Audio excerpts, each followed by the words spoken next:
Hello! Welcome back to the Most Amazing Top 10. My name is Danny Burke, and a while back we did a video right over here on the top 10 countries with the highest populations. Now you guys seemed to enjoy it, but it wasn't too hard to guess what countries made it to the top of that list. But how about the top 10 countries with the smallest populations? Aha!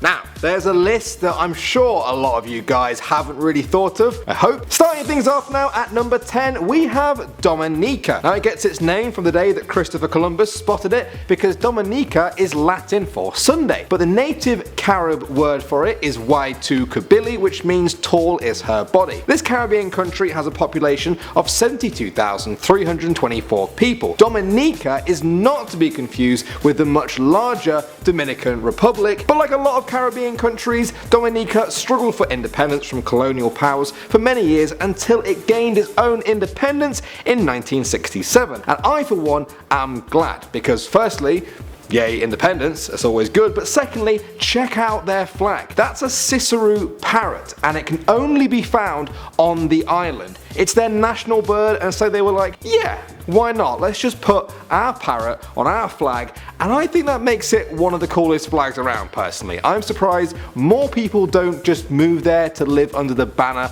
of a glorious parrot. Moving on to number 9 now, we've got the Federation of St. Kitts and Nevis. It sounds like a made up name, but it's real, and I love the name. There are just 54,961 people living on these two Caribbean islands. Native people have lived there for over 5,000 years, and during colonial times the island swapped hands quite a lot before ending up in British control in 1713. It became fully independent from the UK in 1983, but still has the Queen as its monarch. Cricket is also a popular sport there, for which I can only apologise. Its economy is mainly based around the making and exporting of sugar, because everyone has a sweet tooth, right? One thing I did find interesting is that in 1998 the island of Nevis tried to separate from St. Kitts, but luckily the vote failed. Now forget celebrity breakups, St. Kitts and Nevis for life, man, that's true love right there. Coming in at number 8 now, we have the Marshall Islands with an estimated 54,408 people. They live across these 29 Pacific islands. The native people there call the islands Jolette, Jan and Nick, which means gifts from God. That's a nice name. The English name comes from a man called John Marshall. Now he was a British explorer who visited the islands in 1788, but they have been claimed by Spain for much of the past 500 years. But after changing hands quite a lot, they finally ended up under United States control after taking them from Japan. I know, stay with me. Despite gaining independence in 1979, the Marshall Islands still receive a lot of financial support from the US, and they even share intelligence and use the US dollar. But it's not all good news. The Marshall Islands also contains Bikini Atoll, which is where the US used to test nuclear bombs, and yeah, they pretty much ruined that entire area, but it also gave its name to the bikini over here and Bikini Bottom in SpongeBob, so yeah, that's a small silver lining, I guess. Now at number 7, we have Monaco. It sits in the southeast corner of France on the Mediterranean Sea and is the second smallest country in the world, coming in at just 2 square kilometers. That's nothing. It's basically just one town with about 37,800 people living there. On a map, it's so small that it looks like a part of France, but France has always let it have its own independence, except Napoleon. He took it for a while, but just ignore him. In 1297, Francesco Grimaldi began ruling Monaco, and the Grimaldi family never really stopped. It's been over 700 years since then, and the royal family is still there. Prince Albert Grimaldi is the current ruler, who has an estimated wealth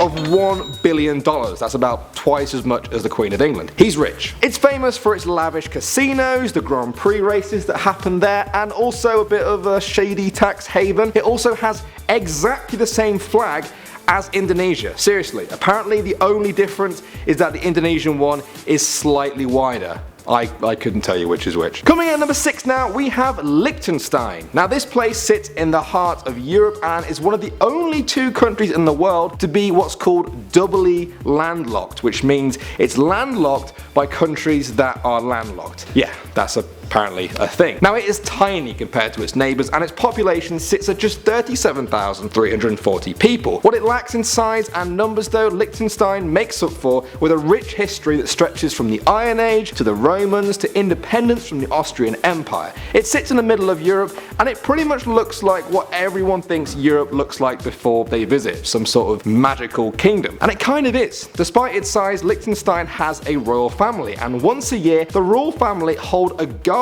party at one of their castles, and the whole country is invited. Yeah, oh, and you can also rent out the entire country for apparently $70,000 a night. I am not making this up. This is not some sort of Disney theme park. This is Liechtenstein. Now guys, let's head over to a country that is inside Italy. Hey, none of that. And number 5 is San Marino. Now San Marino is surrounded by Italy but has never been a part of it. About 33,000 people live here and claim that it's the oldest republic in the world, dating back to the year 301. For hundreds of years, Italy wasn't actually one country at all. It was made up of many different rival factions. In the 19th century, the Italian unification began to form the country we know today, but the tiny San Marino said no. They wanted to remain independent. Since then, everyone from Napoleon to Italy itself has threatened its independence, but San Marino has stood strong. But I have to admit, although I had heard of San Marino before, I didn't really know where it was or much about it, but it seems like a fascinating place with really cool history. Also, their football team is actually ranked the worst in the whole of FIFA. They've only won a single game out of 115 international matches. But man, I wish I was in San Marino when they won that one single game. I bet it was mental. At number 4 now, we have Palau. Now this country is a collection of about 200 islands that are 650 kilometers from the Philippines, and 17,948 people live there. First of all, check out this flag. That is a cool flag. I want that flag. This country has actually been part of quite a few different countries over the years. Despite there being natives living there, the Spanish claimed it as their own in 1574. Then it was handed to the Germans, then the Japanese occupied it, and then the US owned it after the Second World War. It finally became independent from the United States in 1994, but it still uses the US dollar. Yes, if you're American, it would take you 22 hours to fly from Washington DC to Palau, but when you get there, you can just use the same dollars you have in your pocket right now. I find that crazy. It even has its own Capitol building. Check it out, it looks exactly like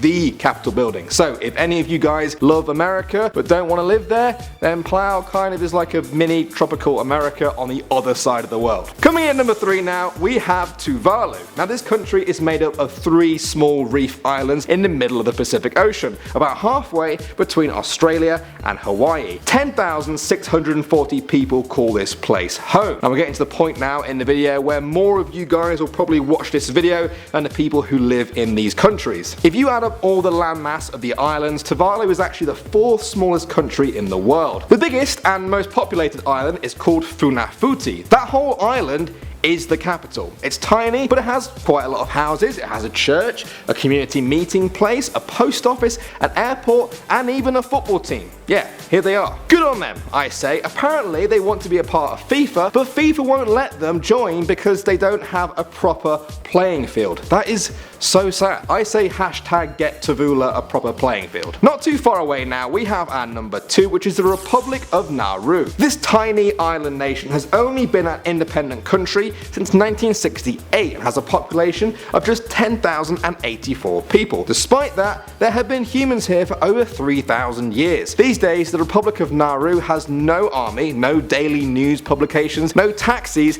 and many people consider weightlifting to be its national sport. It used to be called Pleasant Island, which is a really, well, I guess pleasant name for an island, but these days Nauru is battling unemployment, obesity, and destruction of its land from mining. Despite all of this, it's thought that Nauru was actually one of the top spots in the world for illegal money laundering, and that Russian mobsters have laundered about $70 billion there in fake companies. Honestly, I think this place kind of deserves its own video. It's crazy how much stuff can happen on such a remote, tiny place with so little people. And finally now, at number 1, we have have the Vatican City. Now the Vatican is not just where the Pope lives at the seat of the Catholic Church, it is also the smallest and least populated country in the world. It is just 0.44 square kilometers in size and has one large wall as its border. Surrounding the whole country is the Italian capital city of Rome. Along with the Pope, there are roughly just 1,000 citizens